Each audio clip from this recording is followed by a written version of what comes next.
Hello, everybody. My name is Amanda Oling, and I am a motivational speaker, an impaired driving prevention speaker, and somebody who just loves to make positive impacts in the world.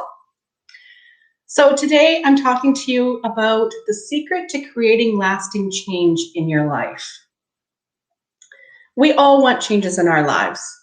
We spend much of our lives chasing after bigger and better. We always want the better job, the bigger paycheck, the better vehicle, the bigger house, to own a successful business or some other sort of dream. Now, we all have a vision of what we want, what we desire, and what we think we deserve in our lives, but sometimes we don't achieve those things because the changes we make towards achieving those dreams just don't last, and we end up giving up. An example of this would be when we make New Year's resolutions every year. We all get excited to change as of January 1st when it hits, and we think, well, this is going to be my year. But then after a few weeks, we give up on those changes and we end up falling back into our old routines. Why? How can we overcome that cycle and actually make those changes last? So the real reason why changes don't last is actually simpler than you think. And it's all because of one little 4-letter word, not a swear word, but I guess it should be, and that's fear, or false evidence appearing real is another term I have for it. We feel a sense of fear or dread when we think of change because unconsciously we believe that the changes won't last, that they will only be temporary. Unconsciously, we know that whatever pain we go through to obtain the change will only bring a short-term reward because it's what we've done over and over again in the past. So how do we get around this? How do we make changes that actually last? Well, I'm here to give you some tips and steps today. So step number 1 is to raise your standards. Whenever we seriously want to make a change, we have to raise our standards. We need to have high standards for ourselves and demand more from ourselves than anyone would ever demand of us. One of those tips would be to write down all the things that you will no longer accept or tolerate in your life and all the things that you aspire to be. Just imagine if people didn't raise their standards, we wouldn't have had the great people that we've had in this world. Think of people like Gandhi, Rosa Parks, Martin Luther King. If they didn't raise their standards, would our world have changed at all? Probably not. Step 2 is to change your limiting beliefs. Now, it's one thing to raise our standards, but if we don't truly believe in ourselves that we can actually meet those standards in our mind, we'll end up self-sabotaging ourselves time and time again. And this happens because we lack certainty in ourselves that we can actually change. We actually take on a negative mindset.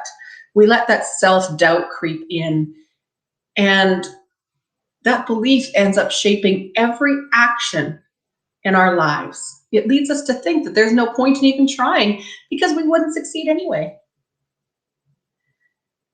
We need to believe in ourselves and that we can and will meet those new standards that we've made for ourselves, even before we actually meet them.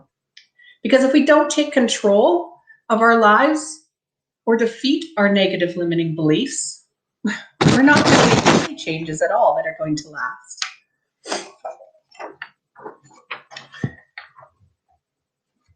We can raise our standards as high as we want, and we'll never succeed because we just don't have the belief or the certainty that we require in our minds in order to push us forward. For example, how many times have you watched a hockey game or a basketball game, and just before the player takes a shot at the net, you think in your mind, they're going to miss it. And sure enough, they do. Why does that happen? Is it because the athlete isn't good enough? No, it's not that at all. It's actually because the athlete lacked the power of certainty. They didn't actually believe in themselves that they could make the shot. Now, do you think that athletes in the Olympics would have achieved world records or won gold medals if they didn't believe that they could do it or didn't believe in themselves? Absolutely not. No way. Would Wayne Gretzky have been one of the top scorers in the NHL if he didn't believe in himself? No, he wouldn't have. So believe in yourself and achieve some great things.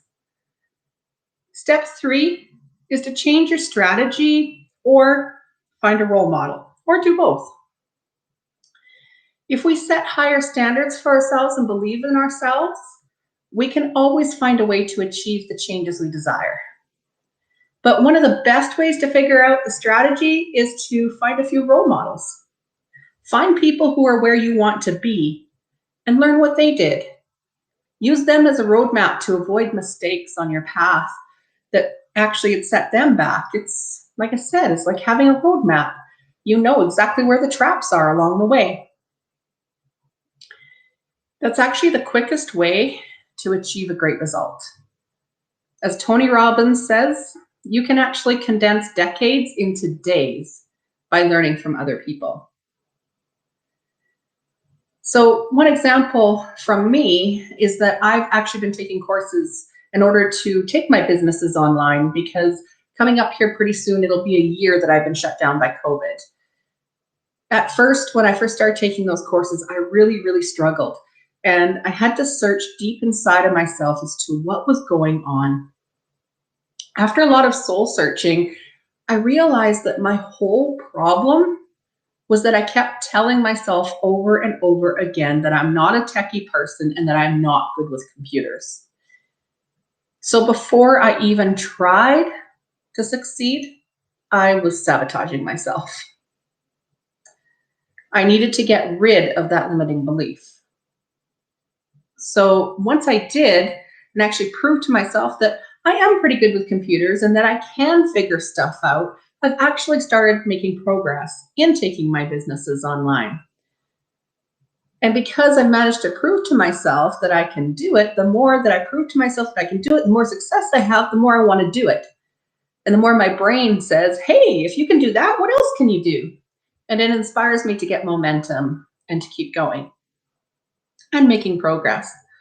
I think back to a year ago when COVID had shut everything down here in Canada and my businesses got shut down. I didn't have a blog. I didn't have a podcast. I didn't even do Facebook Lives. And now here I am. Now I do all of these things. And it's all because I changed my inner belief from I can't to I can. And that's something to remember.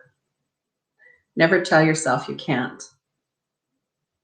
I want to run through one last exercise with you guys before I let you go. What I want you to do is stand up, put your feet about shoulder width apart, and just be comfortable. Now, I want you to raise your right arm, pointing one of your fingers forward. And I want you to turn around to the right, but keep your feet planted. Just turn at your waist. And see how far can you turn. And keep going. Now, you know how far you went that first time.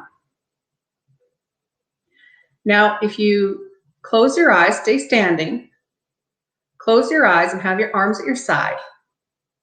And this time, instead of actually lifting your arm, just picture in your mind that you're lifting your arm. Picture yourself pointing your finger, see it in your mind's eye, see it in your own mind.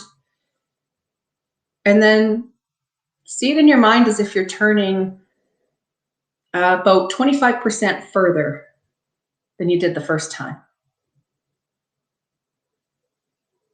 Now, keeping your eyes closed, imagine your arm coming up again and that finger pointing forward.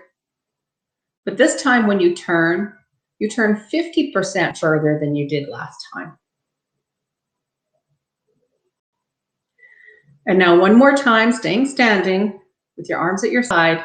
Just imagine it. Don't actually do it, but just imagine. See it in your mind. Picture it in your mind. Of your arm coming up, your finger pointing forward. And this time you're like an owl and you turn all the way around. Now, I want you to open your eyes. Stand with your feet shoulder width apart. You're probably still standing in that. But if you're not, go back to that. Now this time actually raise your arm. Point your finger forward. And now this time, turn again, just turning at your waist. Don't move your feet, and see how much further you can go this time. How many of you actually went further this time? You see, your mind can't distinguish between what you actually do in person and what you picture in your mind.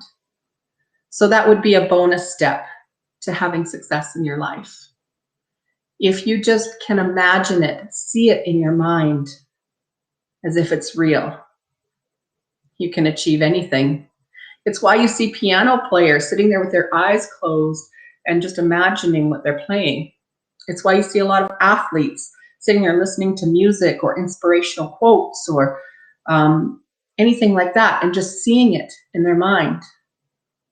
Because your mind doesn't know the difference between whether you've actually done it or if you're just seeing it in your mind's eye. If you can believe it, you can achieve it.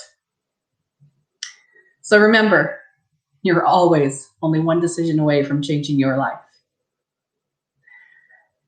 Thanks, everybody, and we'll talk again soon.